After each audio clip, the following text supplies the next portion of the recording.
Friends video start చేసే ముందు ఈ వీడియోను లైక్ చేయండి. అదేవిధంగా జెన్యూన్ అండ్ లేటెస్ట్ వీడియోస్ కోసం మన ఛానల్ని సబ్స్క్రైబ్ చేయండి. అదేవిధంగా బెల్ ఐకాన్ ట్యాప్ చేయండి. మీకు ఆల్ నోటిఫికేషన్ వస్తుంది. ఆల్ పైన ట్యాప్ చేయండి. So hi friends, welcome back to our channel. So friends మనకు హరీష్ రావు అయితే లేటెస్ట్గా ఒక అప్డేట్ అయితే ఇవ్వడం జరిగిందనమాట. సో రుణమాఫీకి సంబంధించి కంప్లీట్ ఇన్ఫర్మేషన్ వీడియోలో తెలుసుకుందాం. ప్రతి ఒక్కరు సపోర్ట్ చేయండి, లైక్ చేయండి, కామెంట్ చేయండి, మీ ఫ్రెండ్తో కూడా షేర్ చేయండి. సో దీనికి సంబంధించిన వీడియో కూడా నేను లాస్ట్లో మీకు పోస్ట్ చేస్తాను. ఒకసారి ఆ వీడియో కూడా కంప్లీట్గా అతను మాట్లాడేటటువంటి మాటలు కూడా ఒకసారి మీరు వినండి అనమాట. హరీష్ రావు ఏం చెప్తున్నాను దాని గురించి అయితే కంప్లీట్గా ఇక్కడ ఇన్ఫర్మేషన్ చూసుకుంటే మనకు 1,00,000 పైన రుణాలు మాఫీ మంత్రి హరీష్ రావు అంటూ కూడా చూసుకోవచ్చు. తెలంగాణ రాష్ట్రానికి సంబంధించి రైతు రుణమాఫీపై మంత్రి హరీష్ రావు కీలక ప్రకటన చేయడం జరిగింది. సీఎం కేసీఆర్ ఆదేశాల మేరకు రూపాయలు లోపు రుణాలను మాఫీ చేశామంటూ చూసుకోవచ్చు. సో ఇది వాస్తవం అనమాట. చాలామందికి 99,999 రూపాయలు మాఫీ అయ్యాయి, 97,975 రూపాయలు మాఫీ అయ్యాయి. ఈ విధంగా 97, 98, 99,999 రూపాయలు అయితే మాఫీ చేయడం జరిగిందన్నమాట. ₹1 తక్కువ 1,00,000 రూపాయలు అయితే మాఫీ చేయడం జరిగింది. అలాగే 1,00,000 పైన ఉన్నటువంటి రుణాల మాఫీ ప్రక్రియ కూడా త్వరలోనే ప్రారంభిస్తామంటూ కూడా మనకైతే అప్డేట్ ఇక్కడ చూసుకోవచ్చు అనమాట.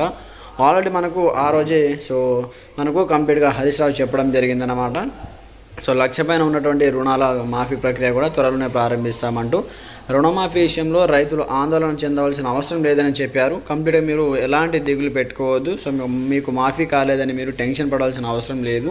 మనకు సెప్టెంబర్ 15వ తేదీ వరకు కంప్లీట్గా గడువు విధించారు కాబట్టి ఆ లోపు ప్రతి ఒక్కరికి మాఫీ అవుతుంది. అలాగే అకౌంట్ పని చేయకుంటే వారి అకౌంట్ ఆపరేషనలైజేషన్ చేసి మాఫీ జరిగేలా చేస్తామని మెదక్ పర్యటనలో మంత్రి హరీష్ రావు తెలపడం జరిగింది. అయితే చూడండి, చాలామందికి అకౌంట్ క్లోజ్ చేయడం జరిగింది. మీ అకౌంట్ క్లోజ్ అయిపోయింది, మీకు మాఫీ కాదు. మీరు ఈ విధంగా బ్యాంకుకి వెళ్తే బ్యాంక్ వాళ్ళు ఈ విధంగా చెప్తున్నారని చాలామంది నాకు కామెంట్ చేస్తున్నారు. బట్ మీ అకౌంట్ క్లోజ్ అయినా దాన్ని ఇక్కడ చూడండి, మనకు అకౌంట్ పని చేయకుంటే క్లోజ్ అయితే వారి అకౌంట్ని రీమాడిఫికేషన్ చేసి మాఫీ జరిగేలా చేస్తామని మెదక్ పర్యటనలో హరీష్ రావు వెల్లడించారంటూ కూడా ఇక్కడ అప్డేట్ చూసుకోవచ్చు అనమాట. కంప్లీట్గా 1,00,000 పైన వాళ్ళకు మాఫీ అవుతుంది, ₹1,00,000 వరకు ఉన్నటువంటి వాళ్ళకు కూడా మాఫీ అవుతుంది. మీరు రెన్యువల్ చేసుకుంటూ వచ్చినప్పుడు మీరు కంప్లీట్గా రెన్యువల్ చేసుకుంటూ మనీ కట్టినప్పుడు మీ అకౌంట్ క్లోజ్ అయిపోయింది, ఇక మీకు మాఫీ కాదని బ్యాంక్ వాళ్ళు చెప్తున్నారని చాలామంది చెప్తున్నారు. మాఫీ అవుతాయి అన్నమాట. 2020-19లో తీసుకున్న వాళ్ళకు మాఫీ కాదు, 2018 వరకు ఎవరైతే ఉన్నారో రైతులు వాళ్ళకైతే కంప్లీట్గా మాఫీ చేయడం జరుగుతుంది ₹1,00,000 వరకు. ఇప్పుడు మనకు 1,00,000 పైన కూడా మాఫీ చేస్తామని ఇక్కడ హరీష్ రావు అయితే ప్రకటించడం జరిగిందనమాట. ఇక్కడ చూసుకోవచ్చు మనకు. ఈ 10-15 రోజుల్లో కంప్లీట్గా మనకు 1,00,000 ఆపే ఉన్న వాళ్ళు కూడా మాఫీ చేయడం జరుగుతుంది. ఎవరు టెన్షన్ పడవలసిన అవసరం లేదు, ప్రతి ఒక్కరికి మాఫీ అవుతుందంటూ కూడా మనకు హామీ ఇవ్వడం జరిగిందనమాట. ఇచ్చిన మాట ప్రకారమే తెలంగాణ ప్రభుత్వం అయితే రుణమాఫీ చేయడం జరిగింది. ఫ్రెండ్స్ ఒకసారి వీడియో చూడండి.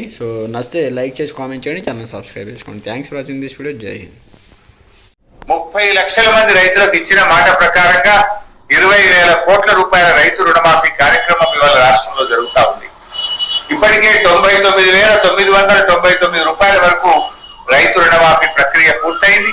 1,00,000 పైన ఉన్నటువంటి వాళ్ళ అప్పులు కూడా త్వరలోనే మాఫీ చేసే ప్రక్రియ అది కూడా ప్రారంభమైతుంది. ఇచ్చిన మాట ప్రకారంగా అందరికీ ₹1,00,000 రుణమాఫీని ఖచ్చితంగా చేసి తీరుతామని కూడా నేను ఈ సందర్భంగా తెలియజేస్తా ఉన్నా. ఇప్పుడు నిన్న మొన్న కూడా